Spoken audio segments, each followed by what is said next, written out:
Gentlemen, boys and girls, we are the Millie Goats. It is episode 266. It is July 13th, 2025. Let us be the first to wish you and yours a happy National Beans and Franks Day.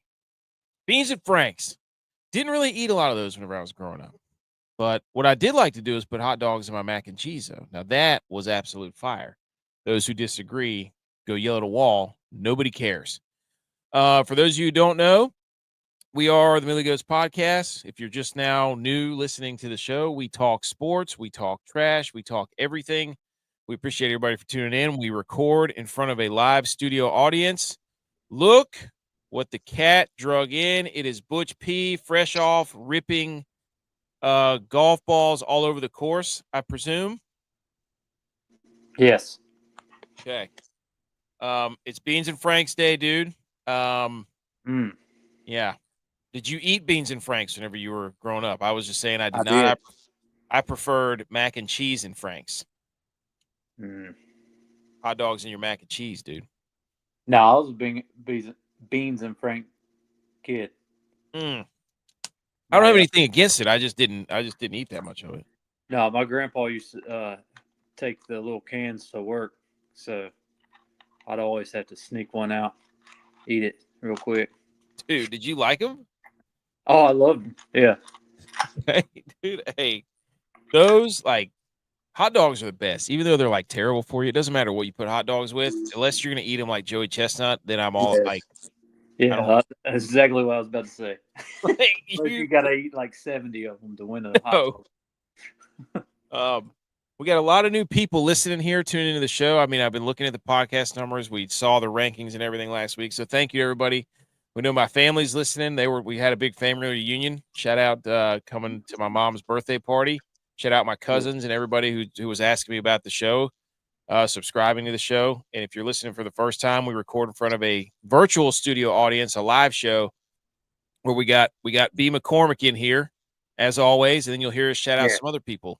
But Beans and Franks Day, Don Lerman, here's a fun fact, of New York holds the world record for eating 6 pounds of baked beans in 1 minute and 48 seconds.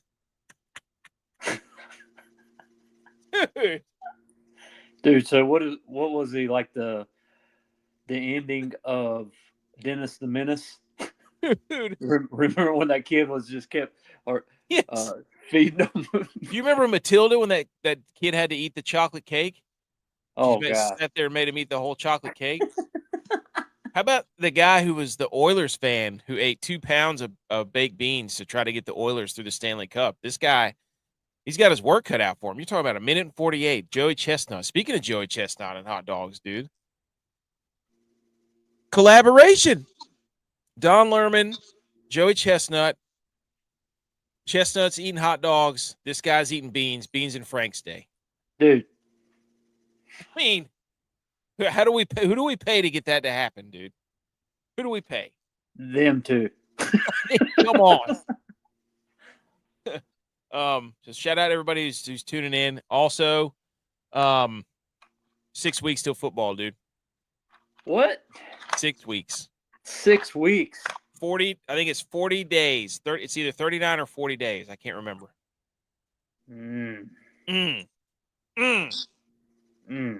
I mean, we got the Hall of Fame game in 18 days. And then we're right there, dude. We are right there. Football is so back. Training camp started. But yes. On the show, we've got Salute Your Sports Sundays. We're going to talk some headlines, some Wimbledon, some college football, some Scottish Open, some NFL camps. Talk a little bit of DraftKings DFS, how that turned out for us. We got Hang the Banners, but we also have some other fun stuff we're going to talk about. I just want to start with this. We were traveling from where we live back to Raleigh, and when we got through Raleigh into Greensboro, we stopped and played Top Golf. My family and my son, my daughter, my wife, all of us played Top Golf for the first time together. Am I a jerk for showing absolutely no mercy? I sent you the picture, Butch. Probably depends on who you ask. True. Good point. You 'Cause ask them, maybe. You ask me, you're just trying to play the game. Hey, I play to win the game. Herm Edwards, dude. I mean, you're like the opposite of the SEC. You had no competition. Dude, I got something for that later. Yeah, we're talking with the SEC. Oh, where's Tex? Oh no, I got to try to get this. We didn't. You know what we forgot to do? He had his OL offensive line coach rankings, and he didn't refine them for me. I have the picture, but he didn't. We didn't get an official. So if you're listening and you're expecting that today, we gotta fine tooth that thing. He sent like a maybe Wednesday. Yeah, he sent so many. That Yeah, thing was that list was so massive. I was like, I can't even do this. I think I was driving at the time. yeah. So it was like nothing against him, but no, it was an incredible list.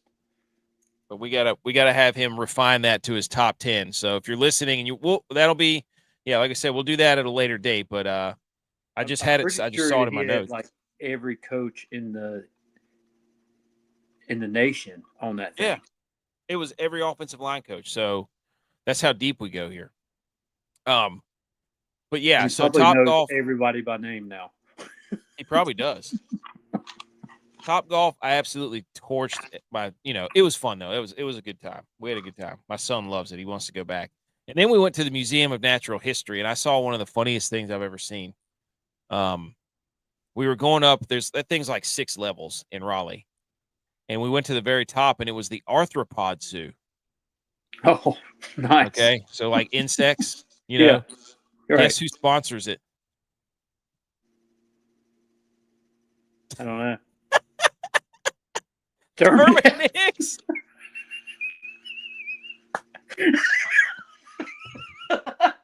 Dude, I was walking out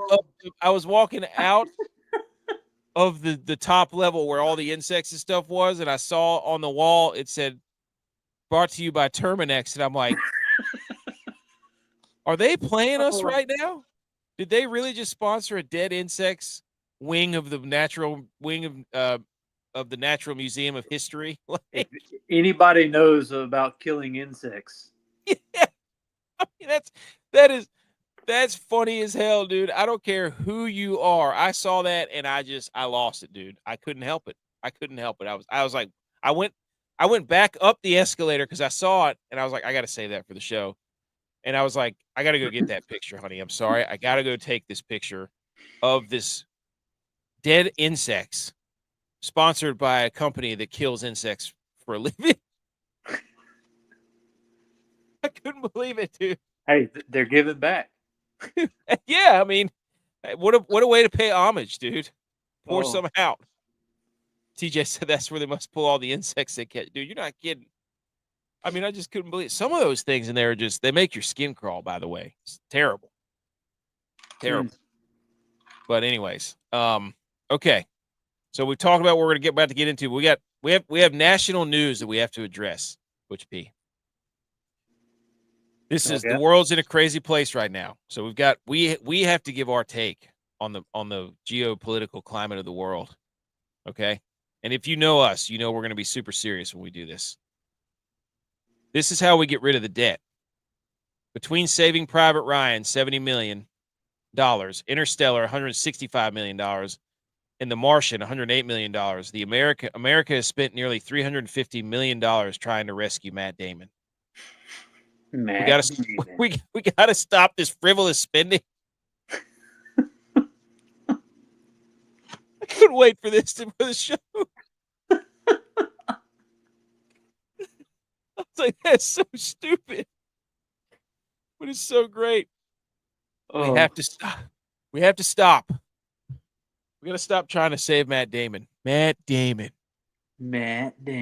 I don't think I've seen Saving Private Ryan. I saw that one. And I completely forgot he's who they were trying to save. I haven't seen the other two either. Yeah, I haven't seen Interstellar or The Martian, so I have no idea what those movies are about. Yeah. You want to go? I may have seen The Martian. I may have. Yeah. If it's the same movie I'm thinking of. That was a great quote, dude. Oh, okay. Second piece of national news. Flesh-eating maggots are inching toward the U.S., and the plan is to bomb them with radiated treated flies. Wait, what? We've got these flesh-eating maggots that are on the southwest border of the U.S. The hell we do. We got Terminex on our side. That's true, dude. Send them up to the Natural Museum of History down there. Their ass is grass.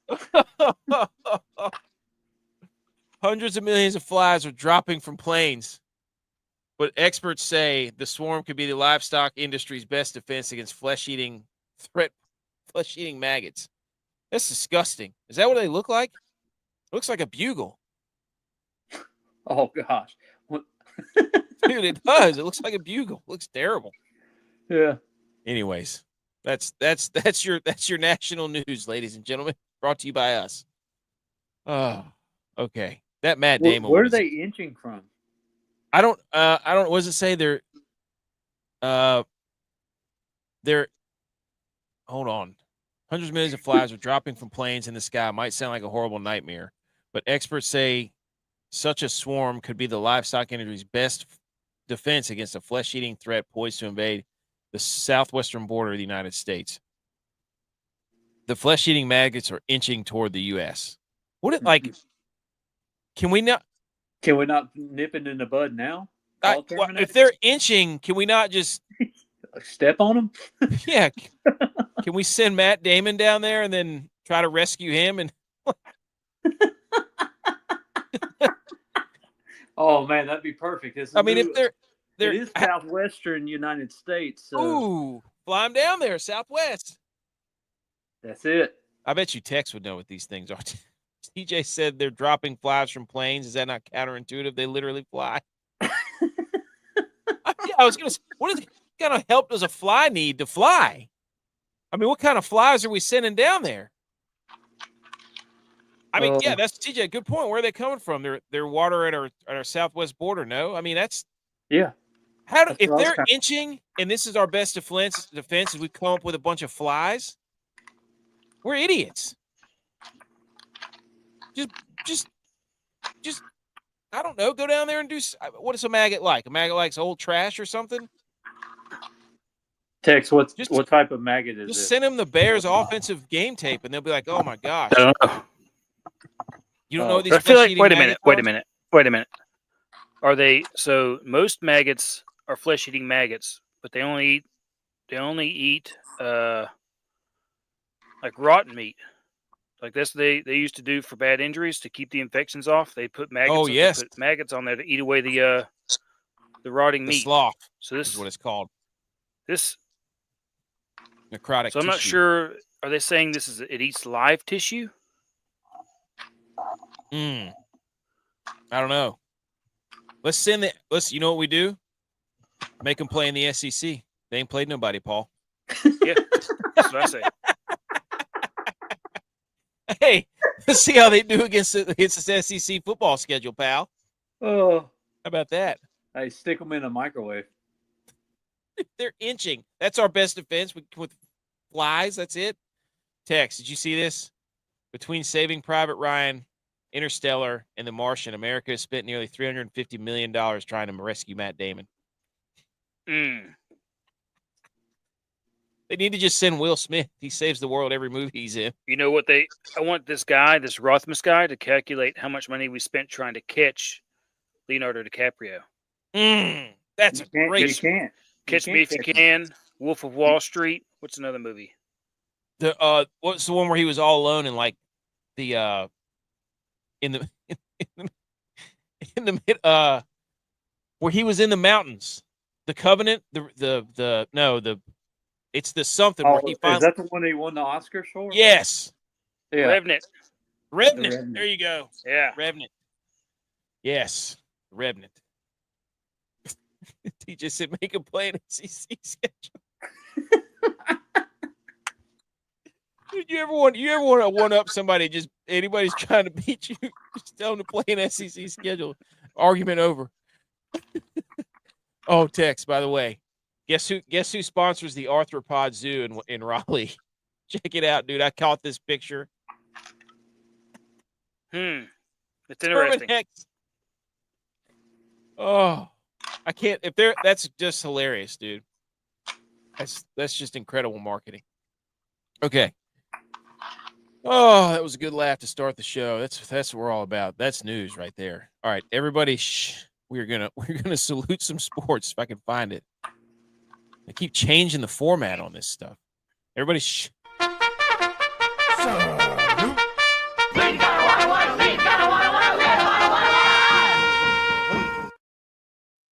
Okay, salute your sports, ladies and gentlemen. Here we go. Before we salute, we know summer is here. Summer's officially started. Wimbledon's over. We're about to have the last golf major, so summer can officially start for the next 6 weeks. And we know that summer is here because people are making LeBron James NFL posts. That means the content is slim, and we've got DraftKings Sportsbook.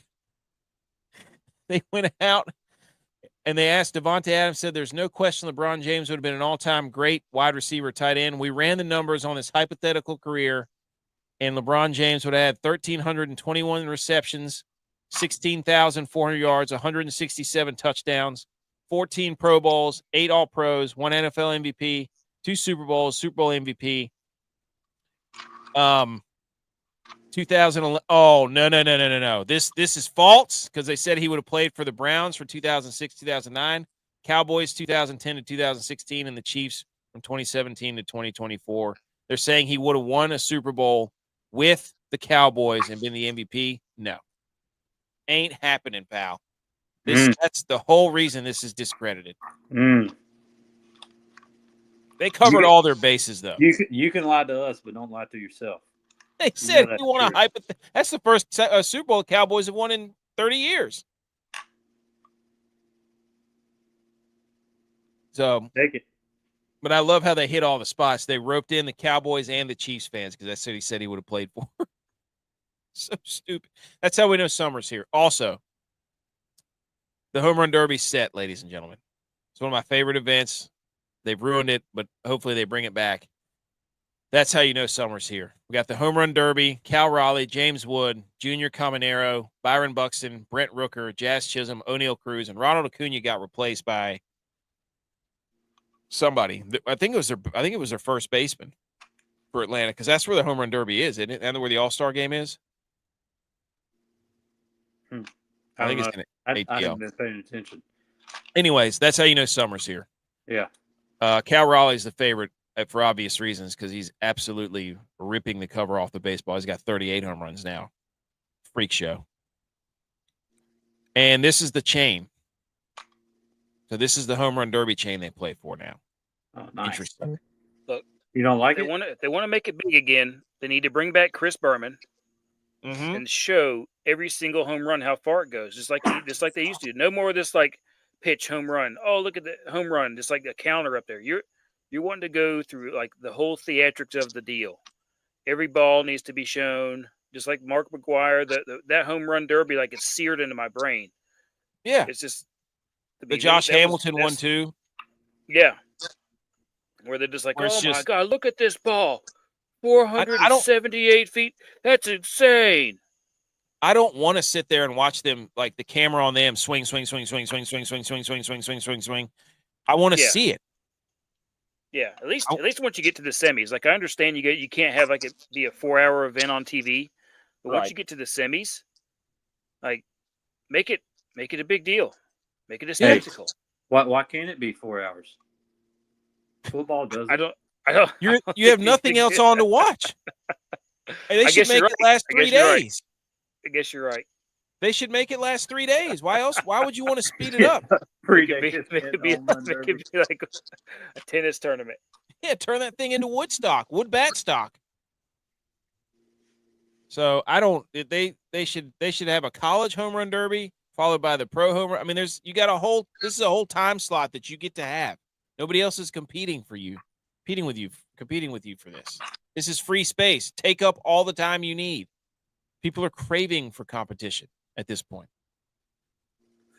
Okay. number one headline we're going to talk about. NFL camps, no one wants to play. Wimbledon, we've got just one of the greatest rivalries ever, and then the Scottish Open. The USA is back. Shout out J-Bye for that one. Here we go, right into it. The Bears have extended Ryan Poles. They tied him to Chicago for the next 5 years through the 2029 season. He had 2 years remaining on his old deal, and now he's going to be in lockstep with Ben Johnson. What? Who is this? The GM for the Bears. Oh, they locked him up? Yeah, for another couple of years. So, okay. Has he played an SEC schedule? Caleb Williams left before they did that too. Caleb Williams didn't any part of that SEC schedule. I don't get it. Like, they're like, this guy's built a great team. He's done this, he's done that. They stink. Hey, ask the Packers guy. Right? Oh, they said last year that Caleb Williams is walking into the best situation a rookie quarterback could walk into. Yeah. So let's see. Well, I mean, what situation is it now? They got an interior offensive line. They drafted another weapon. Like, I don't know what else. We'll see. I don't know if this is good or bad. I think it's hilarious. They think he's good, but the Bears haven't won diddly poo. Hey, you know the Packers guy Maru send them hit. He said you guys should read this. Absolutely not. That was funny. We can't say a word. No. I mean, but the Bears, the only thing the Bears have, they have a last place schedule. So, you know, if we're going to discredit the 49ers for their last place schedule, then we can't be heaping praise upon the Bears with their last place schedule. That's what keep it even. Keep it even. That's all I'm saying. The deadline for some training camps started. I think the Chargers started. Also, shout out Jim Harbaugh. He put all the players' accolades they've ever had in jersey patches on their practice jerseys. He's bringing back the old football. Yeah, you know what he wanted to do? Stickers. Probably. Yes, he wanted to bring back the helmet stickers, and the league was probably like, "No, Jim, you can't do that." And he goes, "You know what I'm going to do? I'm going to get a stupidly large patch and put all their accolades on it." That's exactly what he did. But you're exactly right. He wanted to put the helmet stickers on so bad. So bad. I don't blame him. No, me either. So, but anyways, the deadline for the Chargers rookies to report is upon us, and second-round wide receiver Trey Harris is officially a holdout with 30, listen to this, 30 of the 32 second-round picks unsigned because of a disagreement over guaranteed money. Harris makes the first official stand. Isn't that crazy? 30 of the 30 to the Carson Schlesinger, Jaden Higgins. Carson Schlesinger was a linebacker out of UCLA that signed with the Browns. Jaden Higgins was the second pick in the second round as a wide receiver out of Iowa State. He signed with the Texans. Everybody after that, the first and second pick of the second round, has not signed. I think the Browns guy. I think it might be all of them because the guarantees, the way that they wrote the contract, are different than they have been in the past. So it sounds like something's going on across the league with how they're trying to do these new guarantees. Well, the guy Jaden Higgins from Iowa State got fully. I saw right before we came on. He's got fully guaranteed money. What'd you say, Butch? Higgins is nice. Yeah, he got fully guaranteed money from Houston. Yeah. It just sounds like there's something going on with how they're doing these contracts now. Second round. I think that all those guys are kind of like banding together saying don't sign unless it changes for everybody. Well, they have two guys. It's kind of what it sounds like here. The NFL, it sounds like they're accusing the NFL of collusion, but then those guys are all also colluding together to not sign. Yeah. You've got some people that are collusion. Yeah. You got R.J. Harvey, the running back for the Broncos. Mike Green from Marshall, who got drafted by the Ravens. You got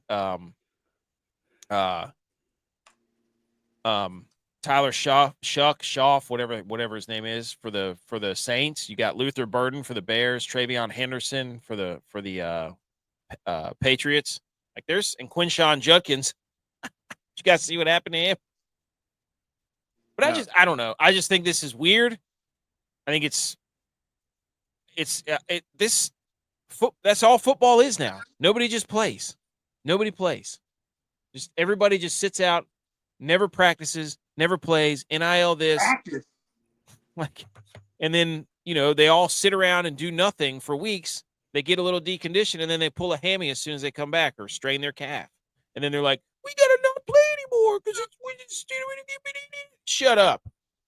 You can't sit out and not do anything and then expect to go out there and play. I don't care if you're holding out for money or not. Like, I don't understand this. But this is NIL. These are like the first rounds of NIL guys, isn't it? Coming through. That's it. But it's all about the money. Yeah. And it's hard to be like, oh, I want the players to get their money. Like, of course you do. But at the same time, it's like eventually, come on. Anyways. And breaking news for the second year in a row, their second-round pick, the Cleveland Browns' second-round pick, Quinshawn Judkins, arrested for domestic violence.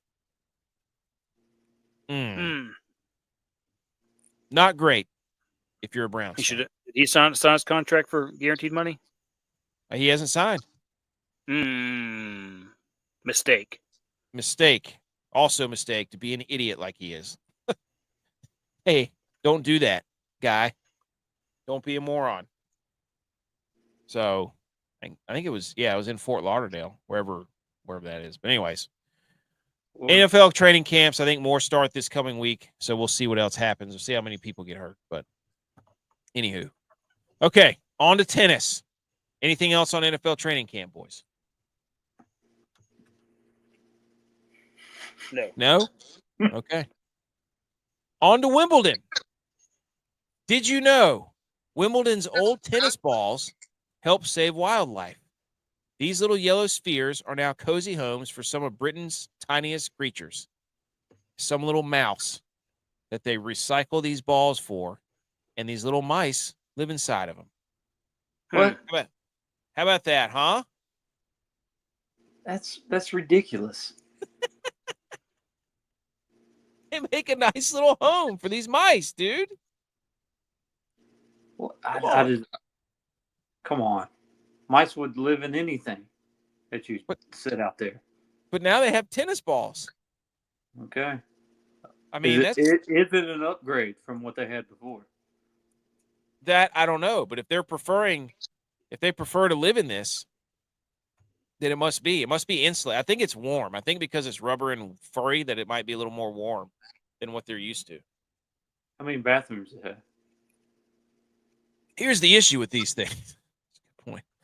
There's a neon yellow ball, and if a predator sees this thing go into the neon yellow ball, pretty much a dead giveaway that we might start losing these mice because they're basically sending them out there and, flash up bobbers, like ringing a dinner bell for these predators, right? I mean, part of a mouse's thing is that they're small on the ground. You can't really see them. Well, now you've completely derailed their camouflage. Put them out there in freaking chartreuse yellow like your Bill Dance. So saving the wildlife may not be for the mice; it's for the predator. They're sitting ducks now, or they're sitting mice, really. Because I mean, Yeah. All right. Okay. Well, here's some more Wimbledon news. Wimbledon strawberries. This is what we want to figure out about the strawberries. I had no idea about strawberries. They're handpicked each morning. They arrive by 9 a.m. and any strawberries that don't get eaten at Wimbledon that day are turned into jam with a fresh batch arriving the next day. That's what all the strawberries are about. Those look really good, though. I always wondered what the difference between jelly and jam is. Yep, and we're not going to say it on this show.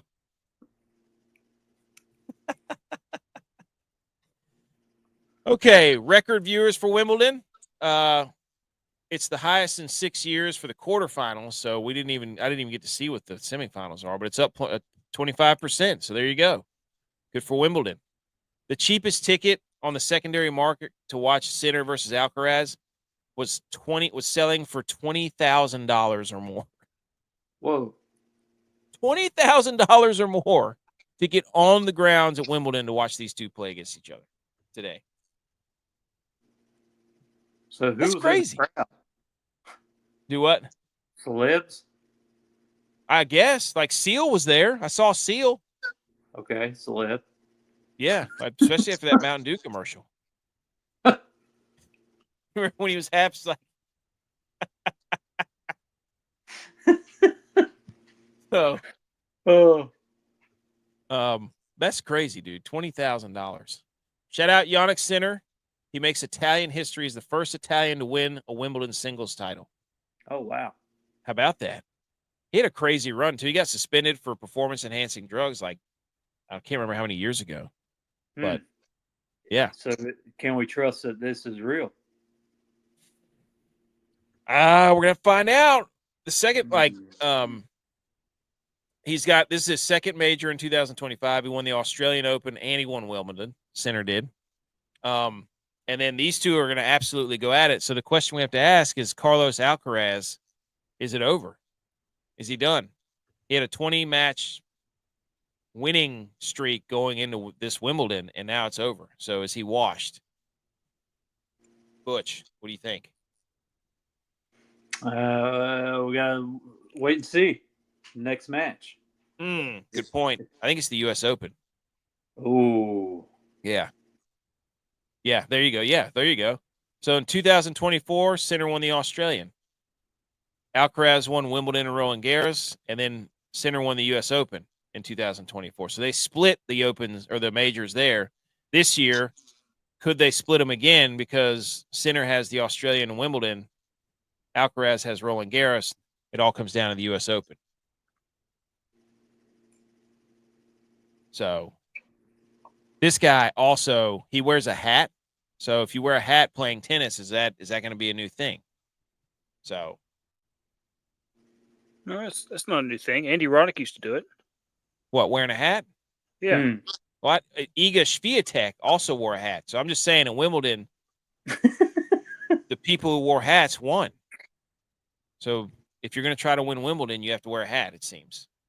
I think Federer wore the headband, didn't he? Yeah, but I'm talking about now. I'm talking about now, dude. I'm just saying, like, what are you trying to say, though? I'm trying to say this year, the hat was in. That was the secret sauce. Nadal didn't wear a hat. Did he wear a sweatband, too? Dude, somebody's going to be wearing a sweatband and a hat soon. Backwards hat with a sweatband. Maybe they should just put a bill on the sweatband. Oh! Now that would be good. You wouldn't get us good, dude. You come up with one of those. Nobody can take Texas idea there. That's right. I don't know how that even work. What do you mean you don't know how it works? You just make a sweatband and you put a bill on it. Flopping all over the place. It have to be like the right material. It has to be a light material.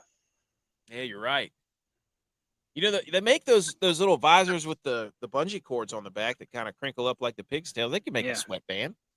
You could just put the Bills logo on it. Yeah, but the thing about it is, I don't know how you like a visor has like a stiff backing, so it doesn't fly up. Yeah. No, those flip visors are. Maybe we're just talking about a visor here. That's what we're talking about. Okay, tennis talk. Yannick Sinner, after 100 Grand Slam matches in men's singles since 2000, Yannick Sinner has 81 wins, second behind Rafael Nadal. They got Djokovic with a hat there, and he just doesn't. He's a guy that doesn't wear a hat too often. He'll switch on and off with the hat. So we got 2 headbands, 2 hats, and one guy who doesn't wear a hat. So. And then in the ladies, our ladies lost, guys. Our lady lost. Anisimova, she lost in the finals to Swiatek. Yeah, she got. But she did have a lot of issues. She left the sport in 2023. Her father passed away in 2019. She had a lot of injuries. And then she made her way all the way back. So shout out to her. Oh, yeah. Shout out there. Anisimova. And Swiatek, the lady who ate a bunch of strawberries and cream and pasta, she won $4.9 million after a 57-minute Wimbledon final. Wow, she did. Whoa, she did put it on her, didn't she? Yeah. Woo. Center put it on Alcaraz too. So, whoa, she needs to make a protein bar that's strawberries and cream pasta flavored right now. All right, moving on to the Scottish Open. Chris Gotterup, dude. Chris Gotterup going over across the pond when the USA needed a win. He went out there just right in Rory McIlroy's face, right in his own backyard, and went out there and won what, by 2? Uh-oh. Butch went dark. 0 Butch 30. Yep, 0 Butch 30. Yeah. Dude, what were you about to say, Butch? Power went out. Did it really? My power's out. Oh, Butch's power's out. Well, what do you think about Chris Now Gotterup? my Roomba's driving around the house.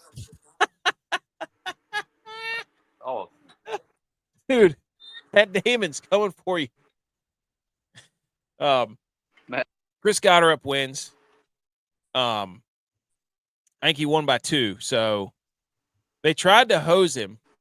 Yeah, he won by 2. So he was at 15 under. Rory was at 13 under with Pang at 13 under, and then Fitzpatrick and Højgaard, and then Justin Rose. So on and so forth. You can look at these. Scotty Scheffler, another top 10. Oh, wow, he's so terrible, this and that. But Chris Gotterup, I think he set the course record early on, and he gave America a win whenever we needed it most. We lost in Wimbledon twice because we were in the semifinals in tennis, and then the finals for the women in tennis. We lost those. We lost the Gold Cup to Mexico. We lost the Four Nations. So Chris Gotterup put the country on his back and said, I will take this team in this country over the seas or overseas and get this win in Scotland. And there's nothing anybody can do about it. Not even you, Rory McIlroy. Not even with your fresh haircut that you cut way too short. So it looks even worse. He admitted to it. He said it was going to make him look less gray, but it ended up making him look more gray. So Rory, that's probably got in his head. But anyways, Chris Gotterup. They tried to sabotage our boy, Tex. They tried to sabotage him. Do it. Because on 15, the shout out CO Stats who said he got warned on hole 13, quote, for pace of play, which was a little odd because they were waiting all day. Then he got to 15. On 15, he got individually timed, which was shocking. And that got his blood going a little bit, even though it was already going to win a golf tournament. He said he talked all week, especially on Friday, how he didn't birdie 16. He knew it was going to be the hole. And he had a 10-footer for birdie, and he made it. He felt like that was a point where his tournament was his tournament to lose.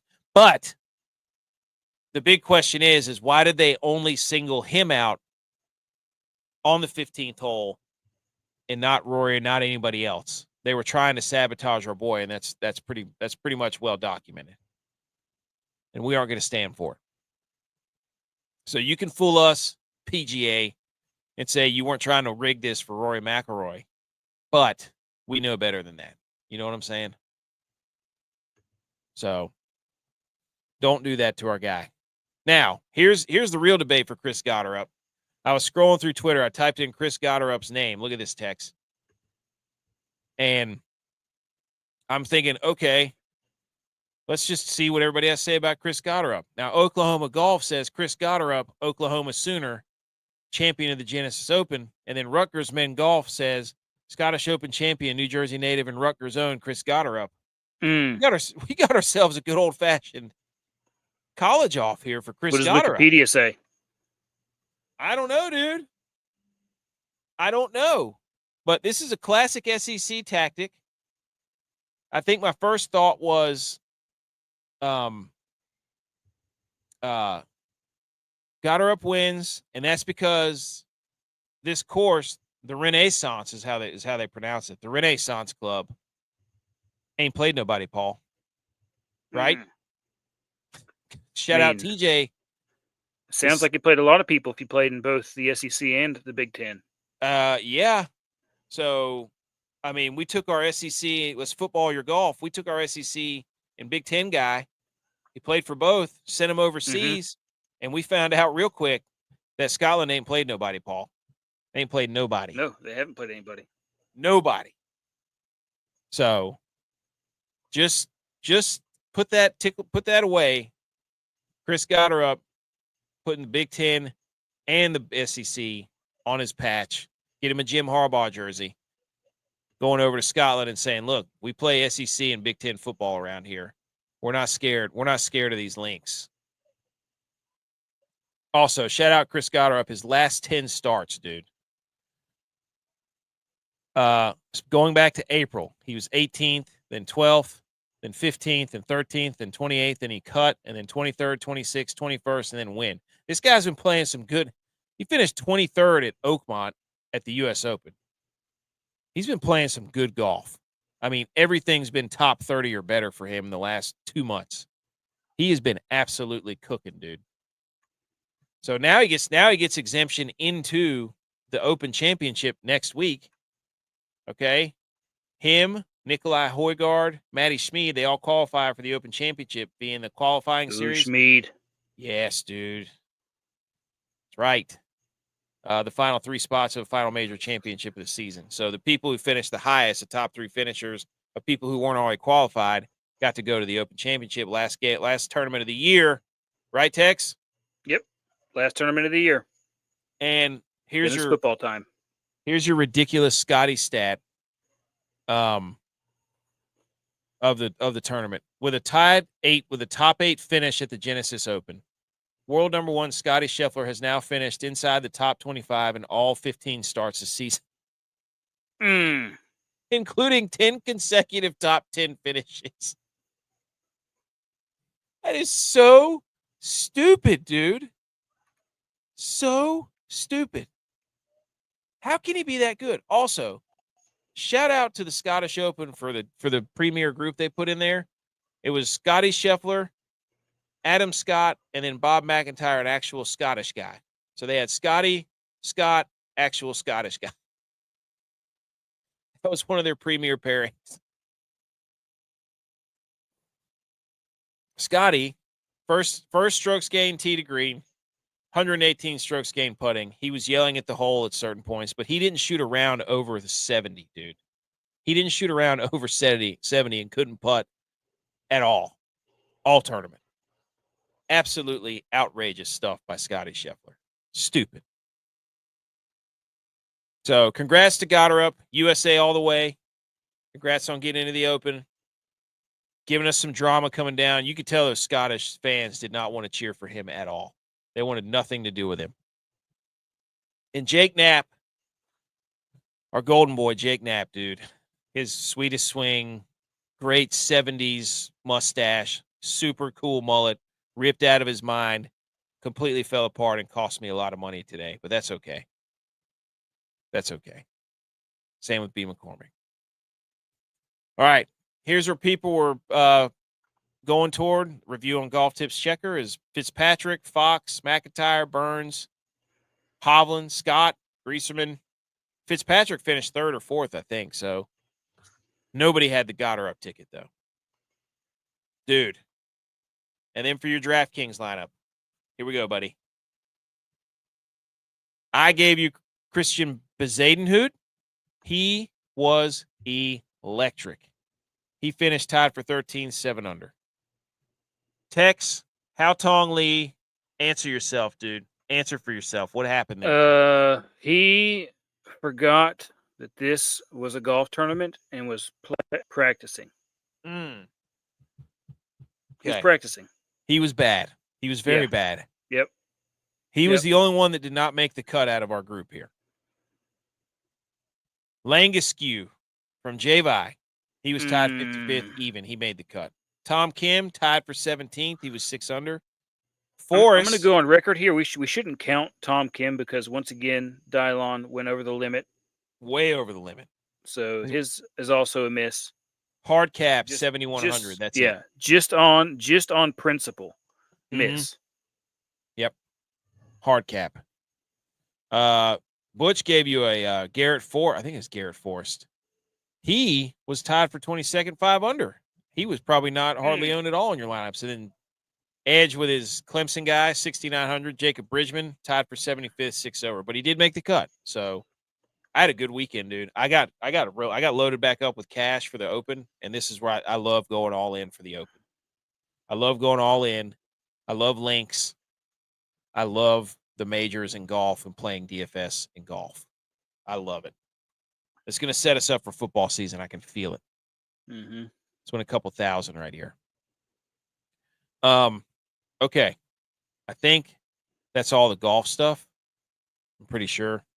Oh, the Shambles Meter's next. That's what we're going to do quickly. Okay. Hold on. The Shambles Meter. Everybody knows about the Shambles Meter. Number 4, which is this is a picture of the Shambles Meter. If you're listening to the podcast, looks like a protractor. And if you look to the left, that's in the green. You're not in shambles. If you move to the right, it goes to the red, and you're in more shambles. And if you get to the highest level, you're RG3 eating a croissant in France. Number 4 is Clemson. Clemson is on the Shambles Meter. Number 3 are the Bills and the Cowboys. They are on the Shambles Meter. Number 2 is the golf fight guy from the other day. Number 1 are beers at the American Century Championship, that golf tournament that all the other athletes play at. So without further ado, let's go over these. Number 4, Clemson on the Shambles Meter. Should they have an all-purple helmet? Tex. I mean, they absolutely should. Yeah. They haven't deserved to wear orange in years. Exactly. I mean, it's just a shame. Edge, our resident Clemson fan. I mean, didn't they lose to Syracuse last year? I'm pretty sure they did. I think they lost. Yeah. I mean, they haven't won an orange off in probably 5 years at least. I could be wrong. I'm gonna double check myself here. Double check it. But I don't think a primary orange battle, Clemson hasn't won one of those in years. We need somebody to do the math. Yeah, and now they lost to Texas for sure. This is from College Football Home. At College Football Home, they came up with a purple helmet, and it's like at this point they have to. So it's not up to us. You know what I mean? Yeah, I mean, if you lose your orange that many times in a row, you earn your orange. Right. So, okay. Number 3. They didn't play them last year. Okay. They did play Texas and lost to Texas. So that's last orange one. So let me go back to 2023. I'm pretty sure they lost to a bowl game in Tennessee. Yeah. Yeah. They lost to Miami. Lost to Miami, another orange team. Orange. Lost to Miami. Okay, so let's see here. So let's see how long has it been since they beat an orange team? Yeah. I mean, this is not. They lost to Tennessee in the bowl game in 2022. Damn it, we know ball. How did I know that? Because we know ball. Okay, they beat Miami and Syracuse in 2022. So I guess. Okay. I guess 3 years ago they had the right, but they've lost it since. 3 years. Yeah, it's been 3 years since they beat an orange team. Been 3 years. That's pathetic. Yeah. That's pathetic. As far as I'm concerned, that's. I say yes, purple helmets until they get their orange back. I mean, yeah. I mean, it's the only thing you can do. There's nothing else you can do. You can't go 3 years without being an orange team and then you can't parade around like you're the all orange. You can't have your color of orange be a quote unquote primary color whenever you don't do the primary thing you're trying to do in football, which is win. Right. Yeah. Okay. All right. I'm 100% in agreement with that. All purple. I don't think Edge, defend yourself. Yeah. All right. You're free to come on the show and defend this helmet. Yeah. B. McCormick agrees. Said, tell him these are the rules. Number 3, top 25 games since 2000, according to Frank Schwab. Number 1 is Patriots versus Seahawks in the Super Bowl where they didn't run the ball. Number 2 is that divisional round with Bills Chiefs, which was freaking incredible. Patriots versus Falcons, and they have an Eagles photo there for some reason. But I was perusing through this list, and the 49ers are on here like 3 or 4 times, at least. The Bills are on here only once. You know what team is not on here in the top 25s of this NFL games of this quarter century? That, ladies and gentlemen, would be the Dallas Cowboys. The Dallas Cowboys haven't played a top 25 meaningful football game in over a quarter century, pal, and it's right here in front of your face. You cannot deny that Clemson and the Cowboys are playing meaningless football. Meaningless. Where are they at on this list, Tex? Huh? Who made this list? Frank Schwab. Yeah, this is clearly a piece that he made to obviously get people talking about the Cowboys. Well, they already did the LeBron James got drafted hypothetically by the Cowboys and won a Super Bowl, which is the greatest piece of sports journalism I've ever seen. LeBron James and the Cowboys and Super Bowl all in the same graphic. Incredible. This one, no Cowboys, not even playing a meaningful game in the last 25 years. There it is. There it is. So Nate Dogg is here. He says, it's a puff piece. It's a puff piece. It's not. He said he's going to Texas in 6 hours. Nate Dogg's going to Texas, dude. All right. Get some brisket. Drink some Big Look Red. No Actually, Cowboys. don't drink Big Red. Look at it, enjoy it, but get you a chewy praline instead from HEB. Chewy praline. Ugh. Oh, dude, you never lived. You never lived. So we're not going to debate the games here, but I bet you we could go down through here. You and I could go down through it and remember plays from this game. The Steelers versus Cardinals. That's the James Harrison, Santonio Holmes. Remember that? James Harrison pick 6 to end the half. Yeah. Watched it. Yep. I remember watching that game. Patriots Chiefs 2018 AFC Championship. That was Tom Brady versus Pat Mahomes, I think, the first time. Saints Vikings was Stephon Diggs. Eagles Patriots, everybody knows that. That was the Philly special or whatever it was. Raiders Patriots, that was the Tuck rule. Chiefs Eagles. Which one was that? I don't know. Saints 49ers, that was Vernon Davis over the middle. 49ers Seahawks, that was terrible. NFC Championship. That was Crabtree and Richard Sherman. Was that? What year was that? 2013. Me and Virus might have been there. We might have been at that game. In Seattle? No, that was in Seattle. Okay. Yeah. We went to a game in San Francisco. Maybe it was the regular season game that year because it was I'm pretty sure it was 2013. Yeah. Maybe it was the regular season game, the last regular season game between the two of them. We could sit here and go through every single one of these. You know what I'm saying? Yeah. Everybody's getting ready for football, man. It's like, all right. Remember how awesome everybody's saying? Remember how awesome football was? Check out these games. Yeah, that's right. How awesome football is. I said, hey, Tennessee. I told you, Tennessee, Clemson. That's the last time they beat somebody meaningful. Orange. It was in a bowl game, or they lost to them or something. Wait a minute. Oh, that's 1999. Never mind, 99. Yeah. Music City Miracle. And number 2 on the Shambles Meter is this guy who got in the fight, the golf course fight guy, right? Yep. He sent out a picture and he said, just a tiny little black eye. That's all, boys.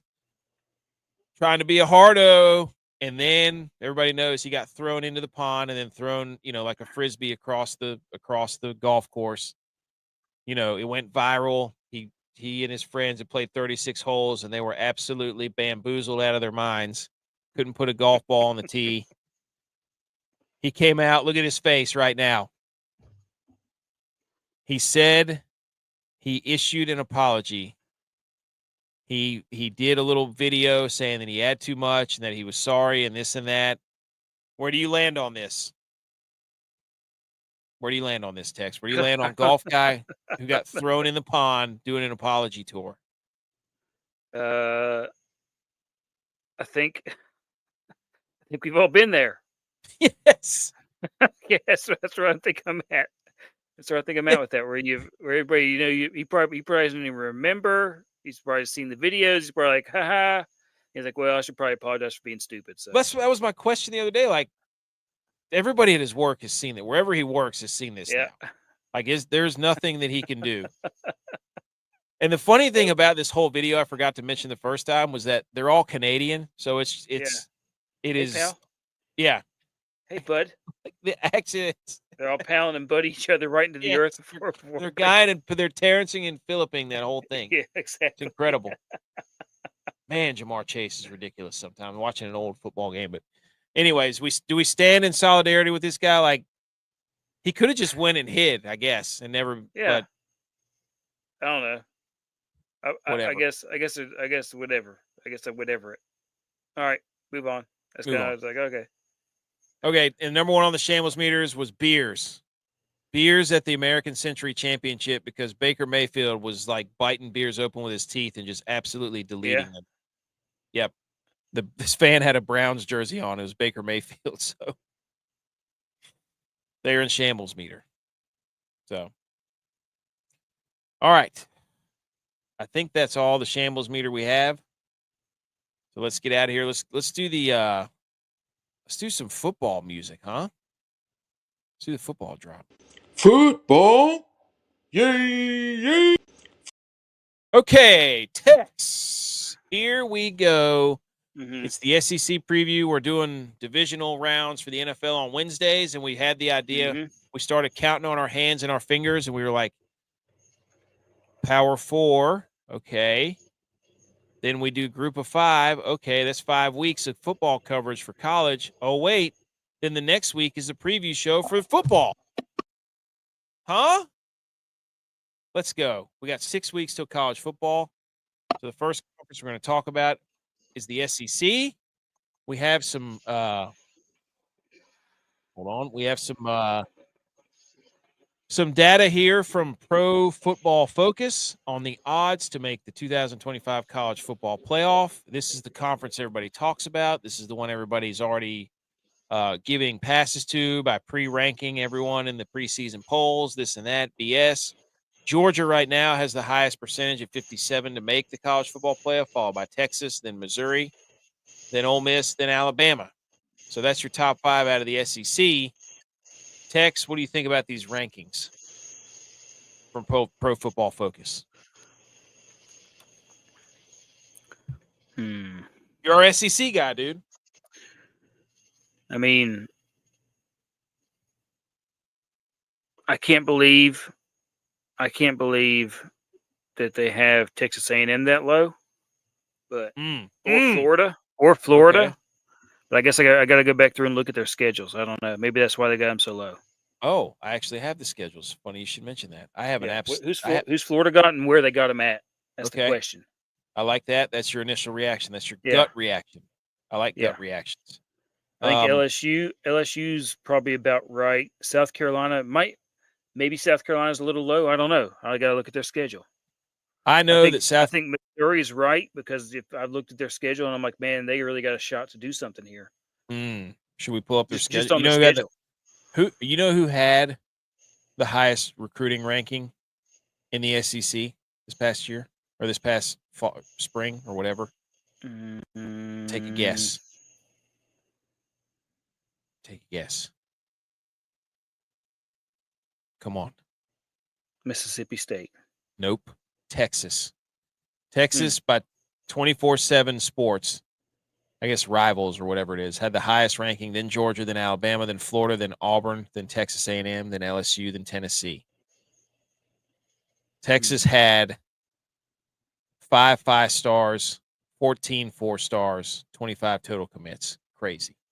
It's got some kid from North Carolina. Texas did? Mm-hmm. Some cornerback. Okay. So obviously last year it was Texas versus Georgia. There were a couple teams that were still alive late in the season last year. But let's go ahead and pull up their schedule real quick. Let me stop that. Let me add this. Here we go. Going on the fly.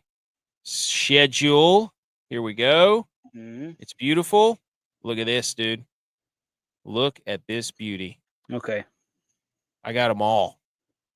Every single SEC schedule you want right here. We could go right down we could go Alabama. Are they going to beat Florida State? We could do them all, right? We don't have to, but The big out of conference games for Alabama are Wisconsin, Florida State, Louisiana Monroe, and Eastern Illinois. Just a gauntlet, right? Just a gauntlet. Mm. So they did go up last year and play Wisconsin in Wisconsin. So that was cool. So they had a home and home with them. Arkansas, meanwhile, they get to play Notre Dame. And I'm pretty sure that's it. That's the only like big one out of conference they have. Arkansas State and Alabama. So, Auburn's playing Baylor and South Alabama and Ball State. And Mercer. Like, that's what they do, dude. Oh my gosh. So Yeah, I'm going to say that's going to be a trap week for Alabama because it looks like they have 3 weeks to get ready for them. For who? Or 2 weeks to get ready for them. Who? For Auburn, for Alabama. Oh, they got to bye. Then they play Mercer, Oh. and you know 100% they're not going to be doing anything to prepare for Mercer, other than maybe like one day. They're just going to out athlete them, and then they're going to be game planning for Alabama for 2 weeks straight. So Auburn, yeah, that's the Iron Bowl, last game of the year, Thanksgiving weekend. And it's at Auburn. Like. It's at Auburn. You're right. They're going to have two. Oh, Hugh Freeze game. That could be season on the line game for Hugh Freeze. Yeah. That could be legacy hot seat game for Hugh Freeze. He beats Alabama. Ooh. Now, did you? They got rid of the divisions too in the SEC. They're playing a straight ticket now. By the way. Yeah. So, but if you're looking at Florida, that's who you mentioned. They play Long Island, South Florida, LSU, Miami, and then they play Florida State at the end. So that's their out-of-conference schedule. Then they'll play – Florida's got to play LSU, Texas, Texas A&M, Mississippi State, Georgia, Kentucky, Ole Miss, Tennessee. Florida's got a gauntlet, buddy. Mm-hmm. They got the short end of the stick in the SEC. I think their over-under was like – and I have all the over-unders and everything pulled up. If you have a question, I got it. Okay? I got over-unders pulled up everywhere. I got everything you need. So, who do you think the favorite is? Texas. You are correct, sir, at plus 250. Then it's Georgia, then Alabama, then LSU, then Ole Miss, Tennessee, and Texas A&M, and Florida. I went down a rabbit hole the other night whenever everybody left, I love researching stuff. I would take, let's see, Mississippi State. I forget what their over-under is. I think it's 4.5. Pretty sure Mississippi State's 4.5 over-under. I would take the over on that. Mm-hmm. They're 3.5. They're 3.5, dude. I don't believe that. I read too much about their coach, Jeff Lebby. The dude's too good offensively minded, and they get the quarterback back. 3.5 wins. What's their schedule? Where's their schedule? I lost their schedule. Mississippi State. Let's go through it. Southern Miss. They could win that. Arizona, Alcorn State, Southern Miss, and Alcorn State. I don't know about Arizona State. It's at Starkville. Yeah. So you got Southern Miss, Alcorn State, Northern Illinois. And then they just got to win. You keep skipping Arizona State. Arizona State, yes. So they can get 3 wins right there. You don't think they can squeak out one more in this whole stretch? I'm going to say they need to watch out for Southern Miss and Arizona State. I think that's the.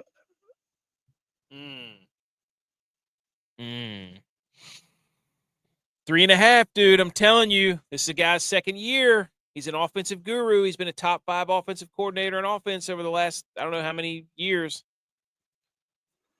Telling you, they got a brutal stretch there from what I don't know what that is. Is that from like middle of October to middle of November? Florida, Texas.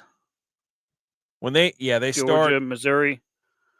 Yeah, Florida, Texas. They could beat Florida. Arkansas, Georgia, Missouri. Yeah, that's tough. They got 3 road games during that. Mm-hmm. And then you got, if you can get you can get 3 wins and then you come to the Egg Bowl. Anything can happen, dude. Anything can happen. I think 3.5 for Mississippi State. Yeah, dark horse. Dark horse to win 4 games. Mississippi State.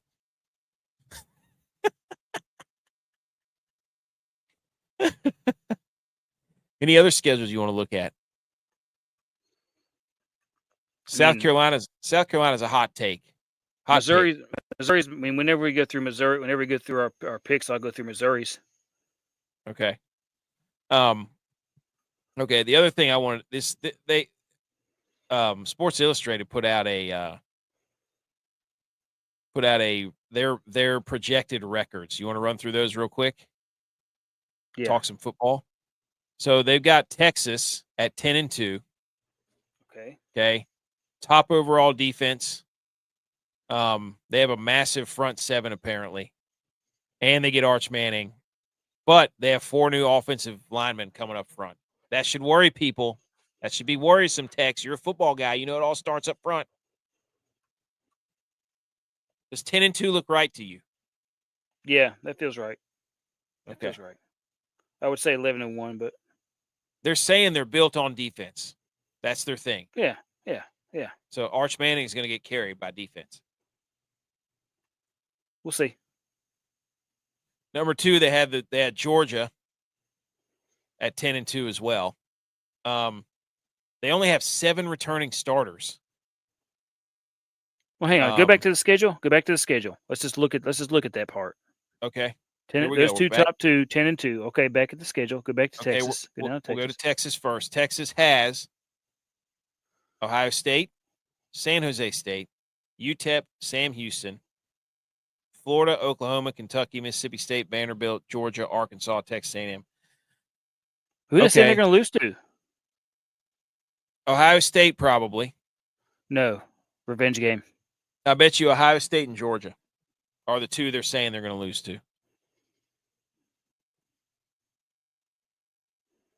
If I had to bet, I bet you if they said they were going to lose 2 games, it was going to be to Georgia and Ohio State. Well, then who's Georgia going to lose to? They were 10-2 also. Okay, then let's go up to look at that. Georgia has Marshall, trap game, Austin Peay, Tennessee, Alabama, Kentucky, Auburn, Ole Miss, Florida, Mississippi State, Texas, Charlotte, Georgia Tech. So I'm assuming they've got them losing to probably Tennessee. And Georgia Tech. They got hosed last year, Georgia Tech. Yeah, they did. Mississippi State. They did. Mississippi State, lock of the century, over 3.5. Lock of the millennium. Millennium Falcon, travel back in time. Go get Luke Skywalker. Lightsaber this bet into your wall that Han Solo was frozen in. Mississippi State, over 3.5. Jeff Lebby. I might take that there, AK. Let's go, baby. 4. They can do it. Yeah, just look at that schedule. Look at that. You Yeah. mean to tell me they can't be 3-1 at September 20th?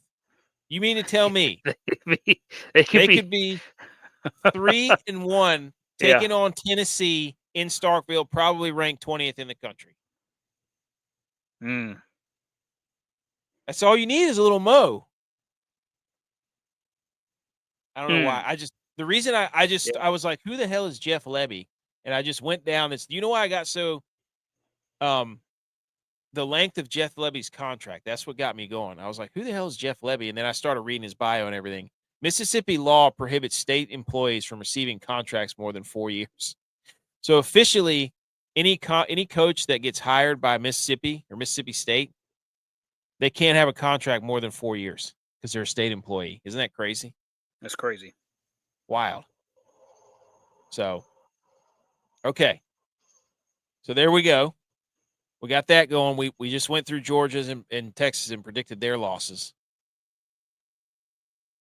We don't have to go through every single SEC team, but like the top 5. No, I just wanted to go through those 2 to figure out who they say they were going to lose to. Alabama is 9-3. That's what they're predicting them. They have a big question at quarterback because they don't have Jalen Milroe.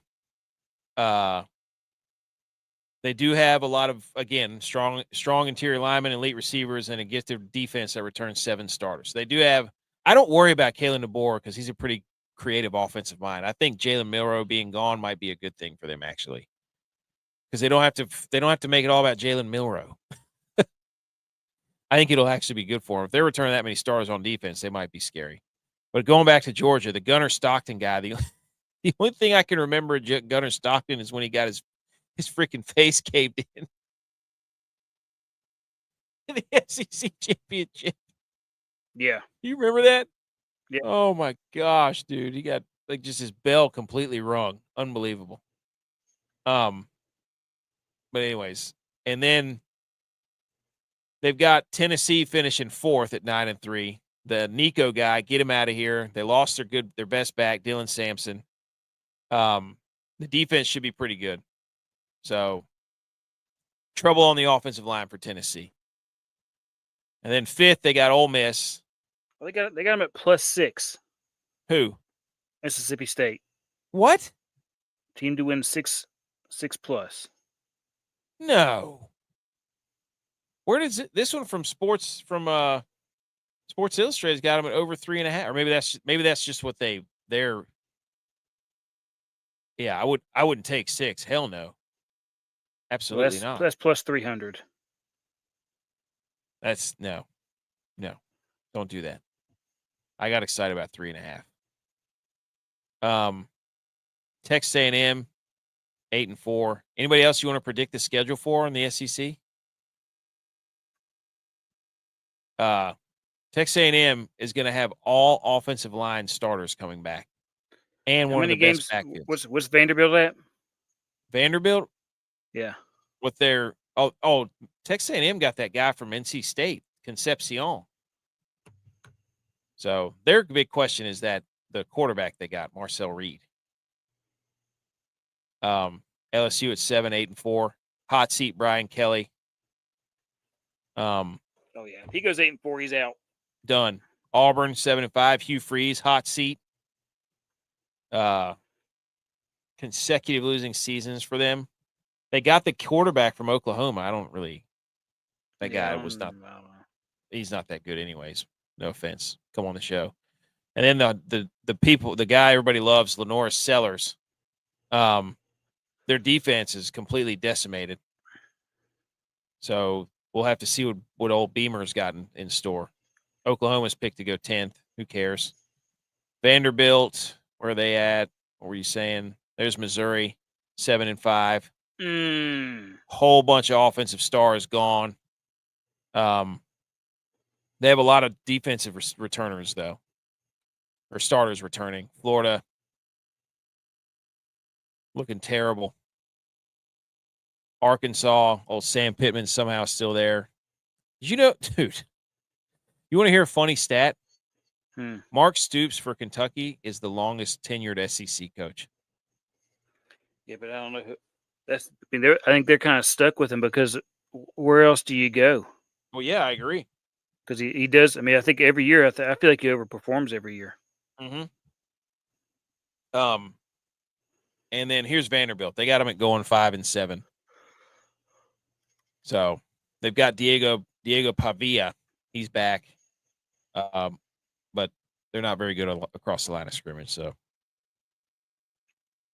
and if you're there's Mississippi State, dude. Come on. It's one of the top 10 hardest schedules in the country. Yeah. Not great, Bob. Any other schedules we want to look at? Let's see. Alabama. Did we look at theirs? Yeah, we did. No, let's go through our things, and then we can go. Then we can pull up a schedule if we need to. Okay. Good call. Let me stop sharing this. Let me get back to the screen here. I love this. I love predicting things. We got to make sure well, that's why we make these graphics so we can save them. Okay. Here we go. Without further ado, here's our predictions for the SEC. Tex, go ahead. Go ahead. We have winners and we have surprise. I had overall the winner of the SEC to beat Texas. Classic you. They're going to run the table. I don't care what ESPN said, but they're 10-2. Get out of here with that revenge game against Ohio State. Revenge game against Georgia. That's crazy that they play Ohio State the first game of the year. That's insane. Ryan Day will not have that team ready to play. He needs 4 weeks to prepare. He needs 4 weeks. He won't have that team ready. Nope. They're replacing. Well, they had a lot of talent last year. Ohio State did. They got a new QB and everything. But so you're surprised. It's going to be Mizzou. Okay. Because of their schedule. They play Central Arkansas, Kansas, UL Lafayette, South Carolina, UMass. Yeah. Then they play Alabama, Auburn, Vanderbilt. Yeah, but where do they play them at? Alabama is in Columbia. Right. Auburn's at Auburn. Vanderbilt's at Nashville. Mm-hmm. They get Texas A&M and at Mississippi State at home. Yep. And they get Oklahoma in Oklahoma, and then they get Arkansas on the road. Pretty favorable schedule. Yeah. They got it. Yeah. That's crazy. Columbia, South Carolina, and Missouri both play in Columbia. They could. I mean, they could be. So they could do it. They're going to be the team. Games. They're going to do the same damn thing they did last year, dude. They're going to be the team that's hanging around with 1 or 2 losses, and then they lose another one late, and then they have 3 losses. They're the team that just gets to stick around the top 25 all the time. They could easily be, because they get Kansas at home early on, and they get South Carolina at home in their first 5 games. They could be 5-0 going into the Alabama game. Yep.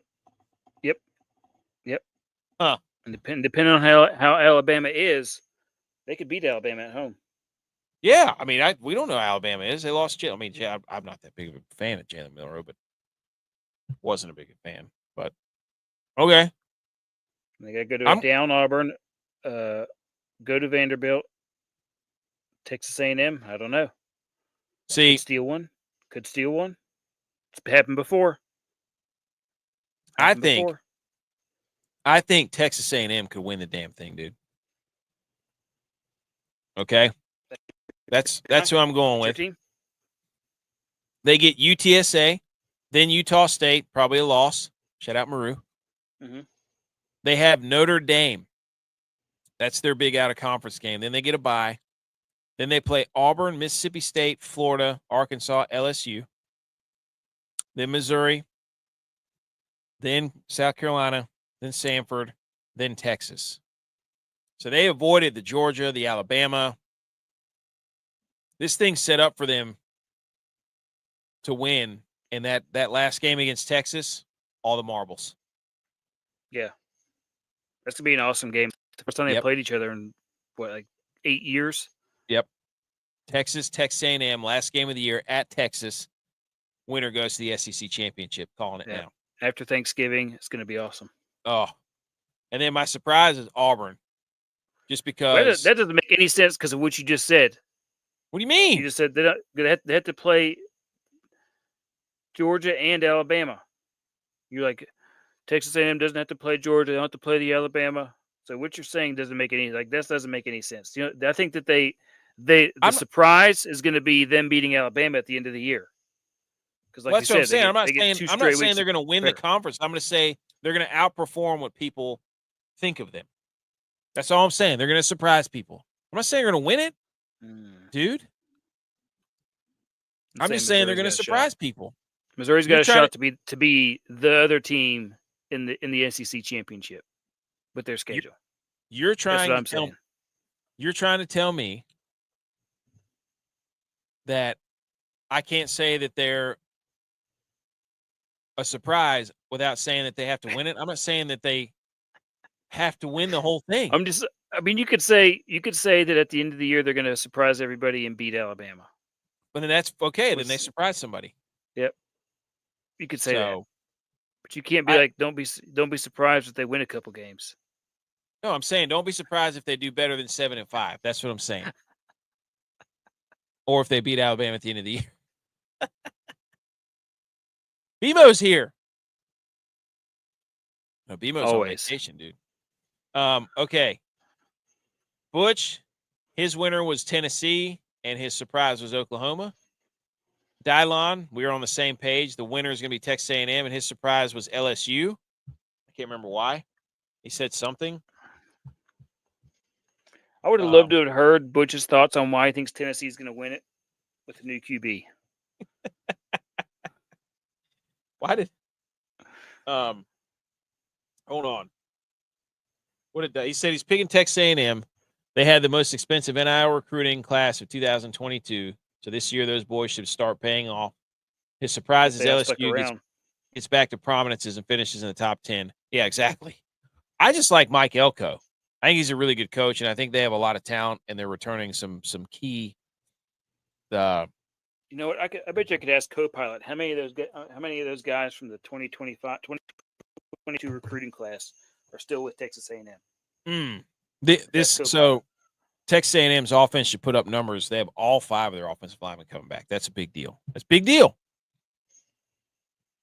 Edge said that he's taking Georgia to win the SEC, and then his surprise was Texas. Surprise, they're favorites and will fall flat on their face.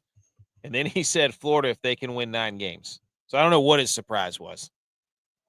And then he said, is Bama the new Tennessee where if they lose more than 2 games per season, they want to fire the coach? That's about to be everybody, pal. G.U.Y.S said that he's going to pick Ole Miss to win the SEC. These are documented too, by the way. And his surprise is that LSU or Alabama will fire their head coach. So those are the final. That's the final word right there. Okay? That's SEC talk. Look, people say we hate the SEC. That might be true. But now we see that we've saved their schedule so that we can all laugh at their schedule and all their outer conference games. It's hysterical. They get to play 3 schools from, Marshall, Austin P, and Charlotte. Good for Georgia. They play them, and then they, get the benefit of everybody being ranked in the rest of their way. So absolute nonsense. Oklahoma is playing Illinois State, Michigan, Temple, Kent State. They get 3 teams that are just – they schedule 1 out-of-conference game that's actually worth anything. So, outrageous. Oh, baby, South Carolina, Virginia Tech, August 31st. Let's freaking go, man. So, only 16 of those guys who were with Texas A&M. Sorry, they had 30 kids sign that year. Only 16 of the original 30 are left. So over half. Yeah. That's not bad given the modern climate of college football. Hey, you forgot your offensive line rankings too. We're going to have to do that Wednesday. I've got it pulled up. Well, do you want to do it right now, or do you want to do it? Do you want to spend more time on it and make it a whole deal? Wednesday. What you mean by that?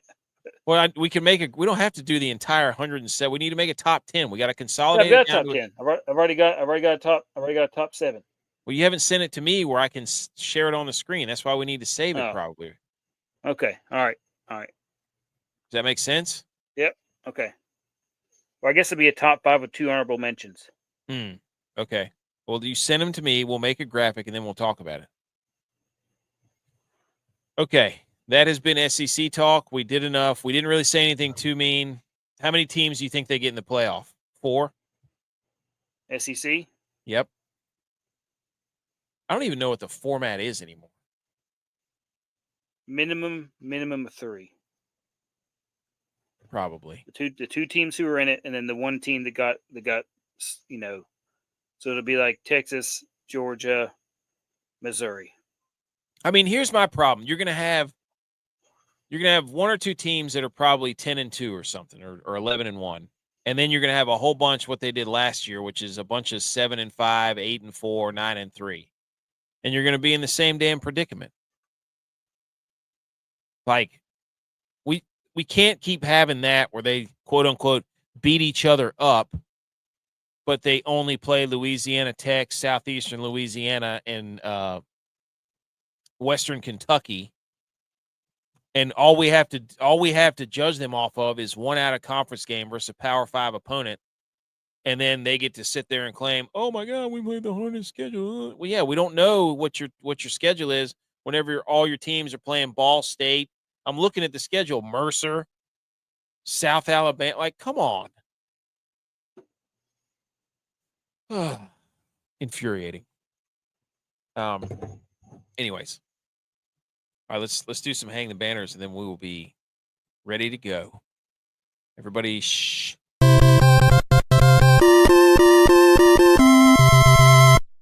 You did it! Congratulations!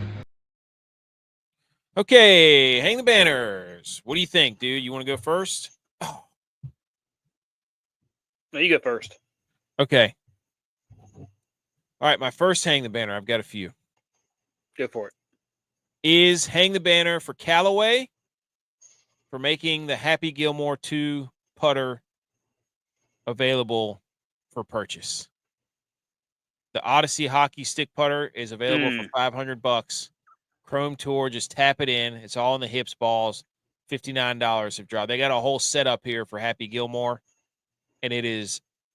I really want one of these putters. I don't know that I would ever spend $500 on a putter unless I had just a ridiculous amount of money. But that is absolutely insane, that putter right there. You know what I'm saying? So that's my first hang the banner.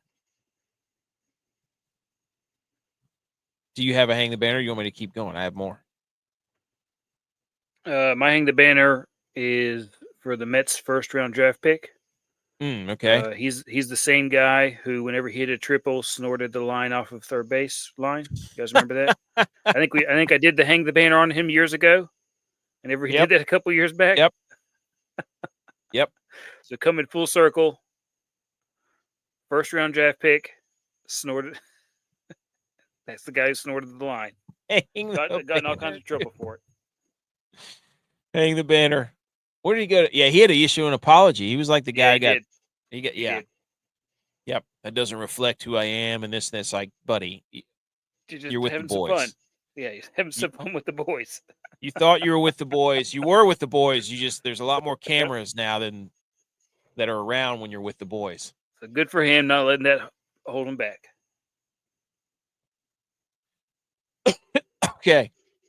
My second hang the banner goes out to Cal Raleigh because he's en route to a pre-All-Star break historic moment. Players with 38 home runs before the All-Star break. Barry Bonds, 39 in 2001. Cal Raleigh, 38 in 2025. That's right. Boom. And then my third hang the banner is for Jimmy Graham because he's sailing across the Arctic Ocean. This is for some cause, but there's a video out there of him sailing across the Arctic Ocean. I don't know what he's doing, but it's pretty ridiculous. He said it's been raining nonstop for 24 hours, no sun for 72 hours. That's, dude, I don't know, man. So it's called the Arctic Challenge. I'm sure we can. I didn't read about it, but I just thought it was crazy. Hang the banner for trying to sail across the Arctic Ocean. Then I had one more. This is hilarious, dude. Here we go. My last hang the banner is for the jockey races. Ready? Hang the banner. Se da la partida de la carrera. For them lining up the jockeys in the starting gates at the horse race and then having the jockeys run a literal race across the horse track. I don't know who won, but buddy up there at the top was absolutely getting it. That is incredible, is it not? How far did they go? 100 meters? I don't know. I feel like 13-8 in the dirt isn't that bad. It's 100 meters. I mean, look at that, dude. Some of these guys started off hot, and then they had absolutely zero oomph. No in their gas. speed. But these Just two that guys at soft the top sand. were, look at that. They're not mutters. Some of these guys aren't mutters. No, That was incredible, dude. That was absolutely incredible. Oh my gosh. All right.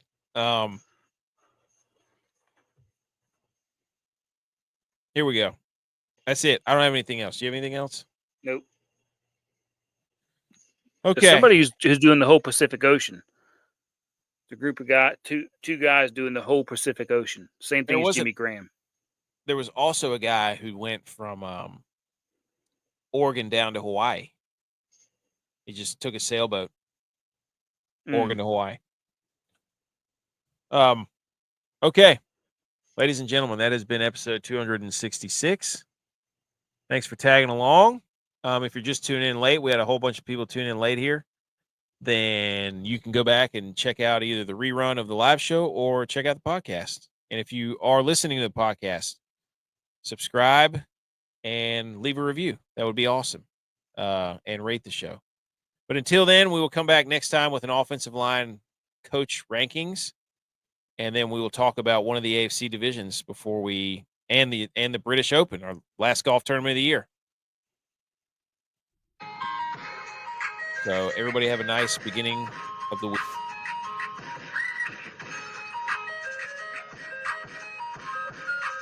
And they'll be like, wow, what a great conference. No, maybe all the teams just stink. See you later.